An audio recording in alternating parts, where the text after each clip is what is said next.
ये देखें एक कैंडल हम बनाते हैं, देखें ये देखें ये कैंडल हमने फॉर्म की। इसका कलर हम कर लेते हैं ग्रीन, ताकि ये हमें एक पुलिश कैंडल नज़र की सूरत में नज़र आए। ठीक है ये, और इसी तरह एक और कैंडल हम बनाते हैं, वो भी ग्रीन। ठीक है, जैसे ऐसे ही है, क्योंकि अक्सर औकात जो वाई की मूवमेंट होती है वो ग्रीन कैंडल्स ही होती हैं। ठीक है, जैसे ये वाई की एक इम्पल्स जैसे ये चल रही है, ऐसे एक इम्पल्स चल रही है। ठीक है, और ये इसने एक विक बनाई। ठीक है, अप साइड। और उसके बाद क्या हुआ कि इस मार्केट के बाद ये यहाँ पे किसी ऐसी जगह पे थी जहाँ पे कोई सप्लाई या कोई रेजिस्टेंस का एरिया था, और मार्केट ने उसके बाद यहाँ से एक मूव डाउनवर्ड थी। ठीक, इसका कलर हम कर देते हैं रेड, क्योंकि सेल जो होती है अक्सर जो कैंडल्स होती हैं चार्ट्स पे लोगों के पास वो रेड ही होती हैं। ठीक, और इसकी भी विक हम हायर साइड पे कर देते हैं, और एक और कैंडल हम फॉर्म कर लेते हैं ऐसे। इसकी भी एक विक आपको आइडेंटिफाई कर देते हैं।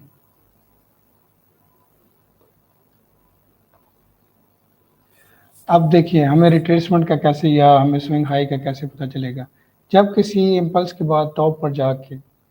जो आपकी कैंडल है ग्रीन वाली, उसकी हाईएस्ट पॉइंट पे, यानी ये जो हाईएस्ट पॉइंट है हम विक लेंगे इसको ऐसे, उस हाईएस्ट पॉइंट के बाद एक ऐसी कैंडल बनती है सेल की, जो कि अब एक कैंडल उसके अंदर बनती है और दूसरी कैंडल उसी रेड कैंडल का लो ब्रेक कर देती है। तो ये आपका एक वैलिड स्विंग हाई बन जाएगा। क्या बन जाएगा? Valid swing high.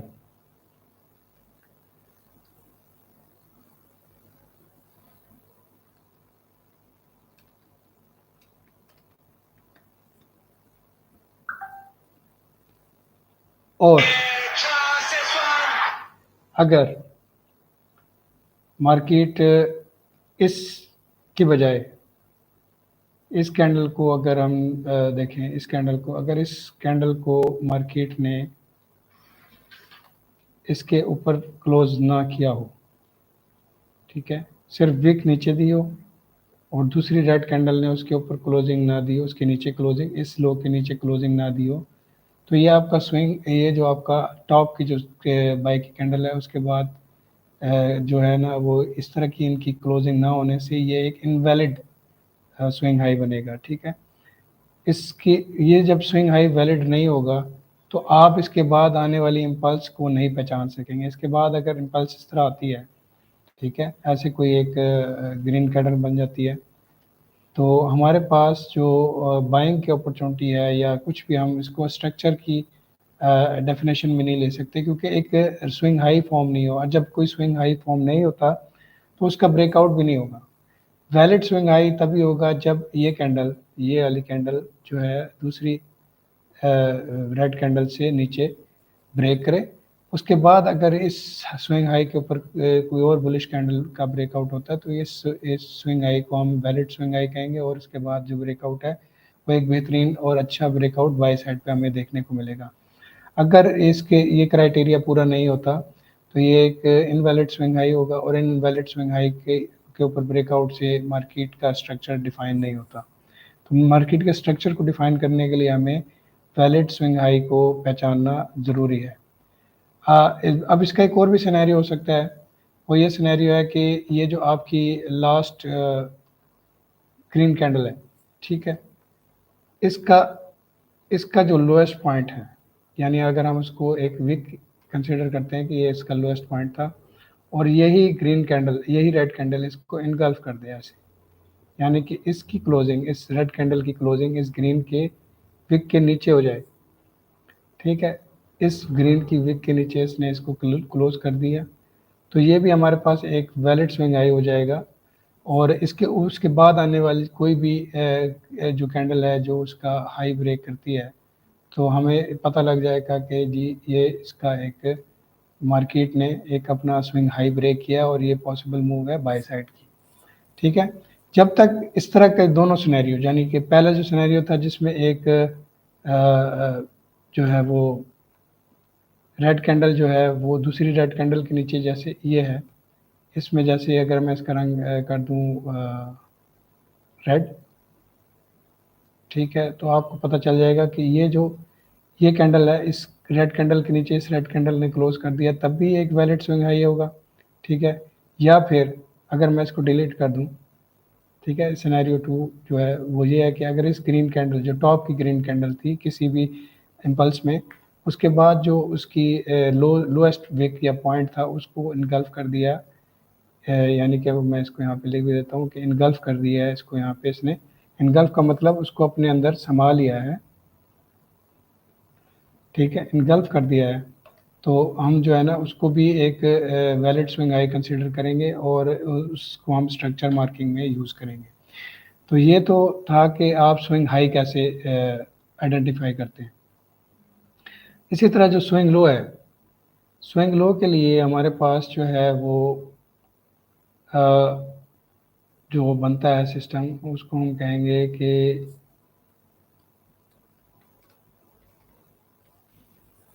Swing low के लिए हमारे पास जो स्ट्रक्चर बनेगा वो कुछ इस तरह का होगा कि एक इम्पल्स डाउन साइड की लग रही है, ठीक है, एक impulsive move I down side की एक पॉइंट से दूसरे पॉइंट पे, और यहाँ पे कोई सपोर्ट थी या कोई डिमांड का एरिया था और मार्केट ने उसको रिस्पेक्ट करते हुए एक अपसाइड की मूवमेंट दी, ठीक है। तो ये जो स्विंग लो था, यानी कि लो है, इसको हम स्विंग लो या स्ट्रक्चर लो कैसे मार्क करेंगे कि जब मार्केट जो है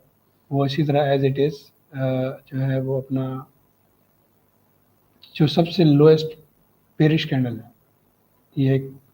बेरिश कैंडल लोएस्ट, ठीक है, इसकी हम यहाँ पे विक बना देते हैं,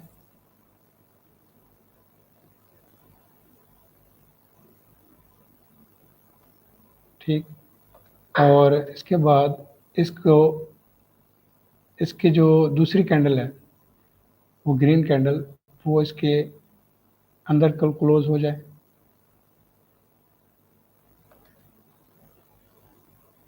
सॉरी,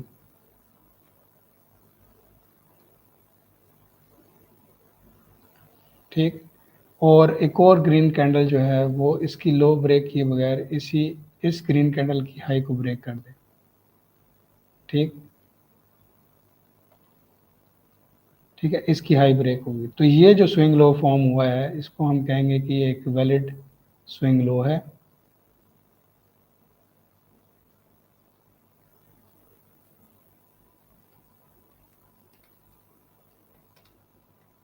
और इसको हम अपने पास मार्क कर लेंगे। इसका दूसरा सिनेरियो जो है वो ये है कि अगर मार्केट मिसाल है इस ग्रीन कैंडल, इस रेड कैंडल की जो ऊपर की विक है उसको, ये जो पहली ग्रीन कैंडल है, जैसे कि उधर का सिनेरियो था स्विंग हाई का, कि ये इसके ऊपर ऐसे इनगल्फ कर दे इसको, यानी कि इसके ऊपर आ जाए, इसको इनगल्फ कर दे, इसके ऊपर छा जाए, इसको अपने अंदर समो ले, तो भी हमारे पास ये एक वैलिड स्विंग लो कंसीडर होगा। और इसके नीचे कोई भी कैंडल के ब्रेकआउट पर हमें पता लग जाएगा कि अगर कोई भी कैंडल बाद में इसके नीचे ब्रेकआउट करती है, हमें पता लग जाएगा कि आपका एक स्विंग लो जो है वो ब्रेक हो चुका है और मार्केट की डायरेक्शन जो है वो सेल साइड पे है। तो ये दोनों में फ़र्क है स्विंग लो और स्विंग हाई में, कि जो स्विंग लो है वो फॉर्म होगी जब कोई लास्ट बेरिश कैंडल किसी भी जगह से जो रिजेक्शन ले रही है, उसके बाद उसके साथ की जो दो कैंडल्स हैं ग्रीन, वो उसके ऊपर ग्रीन के ऊपर दूसरी ग्रीन क्लोज हो जाए, या फिर इस जो लास्ट बेरिश कैंडल है उसके ऊपर जो है वो एक ग्रीन कैंडल उसको इनगल्फ कर दे, तो ये एक वैलिड स्विंग हाई फॉर्म हो जाएगा। अगर इसके बरक्स ये ग्रीन कैंडल जो है वो इसको इनगल्फ किए बगैर जो है वो इसके अंदर इसके साथ ही क्लोज हो जाती है, और जो नेक्स्ट कैंडल है जैसे कि ये रेड वन, ये इसको जो है ना ऐसे वो कर देती, तो ये आपका स्विंग हाई वैलिड नहीं था, क्योंकि इसके ऊपर या इसकी जो टॉप की जो ओपनिंग प्राइस थी उसको इसने इनगल्फ नहीं किया, और ना ही दो लगातार कंसेक्यूटिव ग्रीन कैंडल्स ने एक दूसरे के ऊपर क्लोजिंग दी। तो ये हमारे लिए स्ट्रक्चर में किसी किस्म का कोई स्विंग लो ब्रेक नहीं हुआ, और इसको हम वैलिड स्विंग लो के ब्रेकआउट के तौर पर कंसिडर नहीं करेंगे जब तक कि ये जो ग्रीन कैंडल है या जो दो कैंडल्स हैं वो इस पिछली रेड के पिछली सेल की कैंडल के ऊपर क्लोजिंग ना दे, उसको इनगल्फ ना करें। तो ये मैं आपको इसको लिख देता हूँ स्विंग हाई के हवाले से कि what is the criteria of swing high, how to identify. कि firstly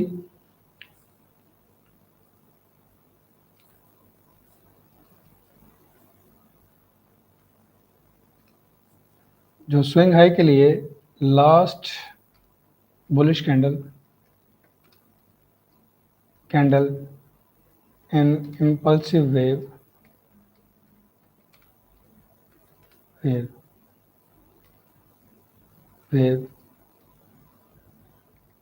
should be broken the high, हाँ जी, should the last bullish candle जो हमारे पास है, ठीक है, लास्ट बुलिश कैंडल जो है वो इम्पल्सिव वेव की, उसकी जो हाई उसका जो लोएस्ट पॉइंट है, lowest point should be broken किसके साथ, या तो to consecutive, either with the two consecutive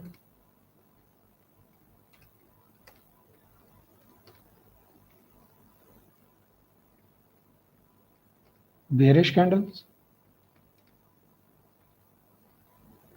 या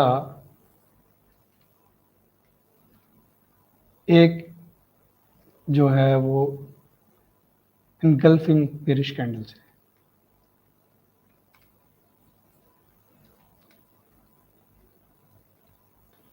ठीक है, लास्ट बुलिश कैंडल इन इम्पल्सिव वेव जिसका lowest point should be broken, किसने ब्रोक किया हो, यानी कि दो कंसेक्यूटिव सेल की कैंडल्स या एक ही कैंडल ने उसको, जिस तरह यहाँ पे दिखाया गया है उसको कर दिया है इनगल्फ, इस तरह कर दिया जाए। ठीक है, ये एक हमारे पास सिनेरियो बन जाएगा वैलिड स्विंग हाई का। और इसी तरह जो वैलिड स्विंग लो है उसके लिए भी हमारे पास यही होगा कि जी last lowest point of the last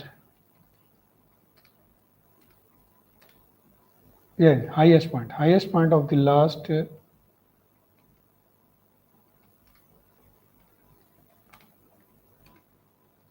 last bearish candle be broken out by two consecutive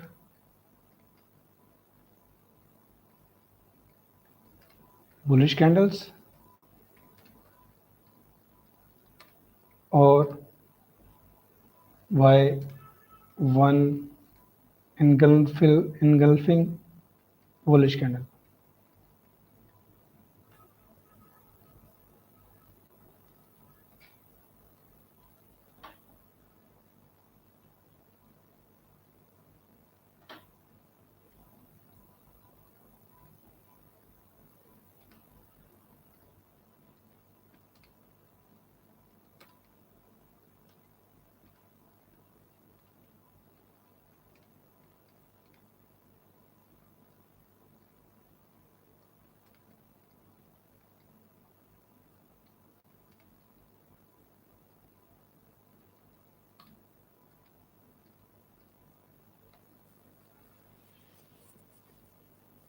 ठीक है, तो होपफुली आपको समझ आ गया होगा कि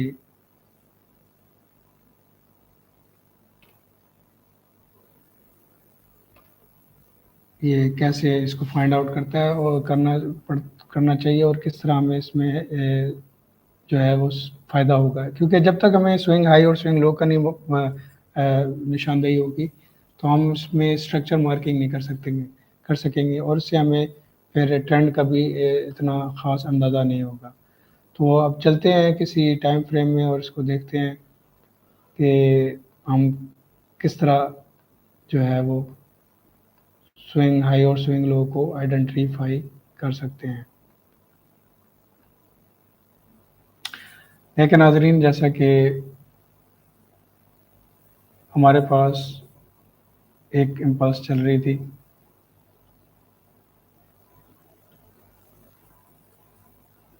ठीक, ये देखिए, ये एक इम्पल्स अपसाइड की, जिस तरह कि आपको बताया गया था, ये इम्पल्स ऊपर अपसाइड की। और देखिए इसके बाद क्या हुआ कि यहाँ पे एक जो टॉप की आपकी बुलिश कैंडल थी, उसकी यहाँ पर लो अभी तक ब्रेक नहीं हुई, और जो दूसरी फॉर्म हुई हमारे पास रेड कैंडल, तो वो भी, उसने भी इसकी लो ब्रेक नहीं की, और इसकी जो लो है वो भी तीसरी कैंडल चौथी कैंडल दोनों ने नहीं की, बल्कि इस कैंडल ने इसकी लोएस्ट पॉइंट को ब्रेक किया, जो कि लोएस्ट पॉइंट था आपका ये, इसको ब्रेक किया इस कैंडल ने, ठीक है। तो जब इस कैंडल ने इसको ब्रेक किया, उसके बाद ही हमारा ये एक swing high, valid swing high form हो गया, ठीक है, वैलिड स्विंग हाई।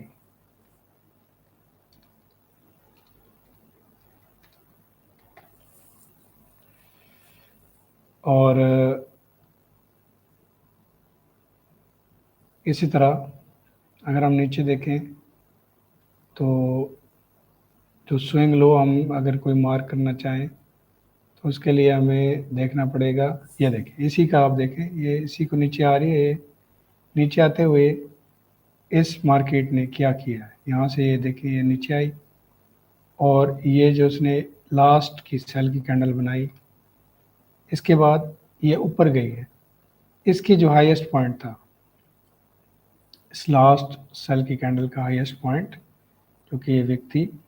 इसके ऊपर इस ग्रीन कैंडल ने क्लोजिंग दी, ठीक है। अगर मैं इसको और थोड़ा सा नज़दीक से आपको दिखा दूं तो आपको बिल्कुल इसकी क्लैरिटी न हो जाएगी। देखिए, इस विक के ऊपर इस ग्रीन कैंडल ने क्लोजिंग भी दी, और इसको समझ लें इसके ऊपर क्लोज कर दिया। तो जब इसके ऊपर क्लोजिंग दे दी तो हमारे पास ये एक वैलिड स्विंग लो बन गया, वैलिड स्विंग लो। तो जब तक हमें वैलिड स्विंग लो और स्विंग हाइज का नहीं पता होगा, हमें स्ट्रक्चर को मार्क करने में आसानी नहीं होगी। जब भी कोई वैलिड स्विंग लो या स्विंग हाई ब्रेक होगा तो हमारे पास उस डायरेक्शन में एक मूवमेंट देखने को मिलेगी, और हमें पता लग जाए कि मार्केट सेल की डायरेक्शन में है या बाय की डायरेक्शन में। तो आपको उम्मीद है कि समझ लग गया होगा कि, या हम इसकी एक और एग्जांपल देखना चाहते हैं तो वो भी देख सकते हैं। देखिए, अब जैसे ये लो लगा था, देखिए ये लो, ये इसके इनगल्फ होने पे, ठीक है, और ये देखें, ये यहीं पे इसके साथ ही एक एग्जांपल है कि देखिए ये इसका एक हाईएस्ट बुलिश कैंडल थी, इसकी हमने इसको मार्क किया, ठीक है। इसको मार्क करने के बाद हमारे पास ये देखिए, ये दो कैंडल्स इकट्ठी जो है वो नीचे क्लोज हुई हैं, यानी कि एक रेड कैंडल, ये जो सिनेरियो था पहला वाला हमने पढ़ा था कि एक रेड कैंडल, उसके बाद दूसरी जो कि रेड कैंडल है वो इसकी लो को ब्रेक कर दे। तो देखिए आपको, अगर मैं और जूम आउट करूँ उसको, तो जूम इन करूँ, तो ये देखें आपको, इसकी लो के नीचे इस रेड कैंडल ने क्लोजिंग दे दी, और यहाँ से हमारे पास ये एक और जो है वो एक swing valid swing high form हो गया, ठीक है। तो इस तरह मार्केट वैलिड स्विंग हाई और वैलिड स्विंग लो बनाते हुए चलती है, और किसी भी स्विंग हाई और स्विंग लो के ब्रेकआउट पर हमें जो है वो अपॉर्चुनिटीज़ मिलती हैं कि हम उनको ट्रेड कर सकें।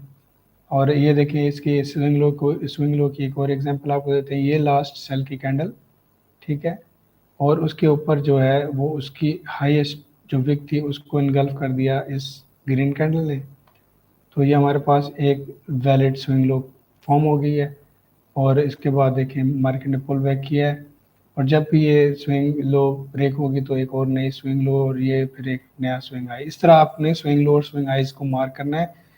और जिससे आपको स्ट्रक्चर की भी एक पहचान हो जाएगी, और आप उसके हिसाब से जब फर्दर हम डिटेल में पढ़ेंगे कि इनकी ब्रेकआउट पर हम ट्रेड कैसे करते हैं, तो आपको ये समझना और आसान हो जाएगा, और इससे आपको स्ट्रक्चर में और आसानी होगी। तो उम्मीद करता हूँ आप लोगों को समझ आई होगी, और इंशाल्लाह कोई मसला हो तो कमेंट्स में पूछ लीजिएगा,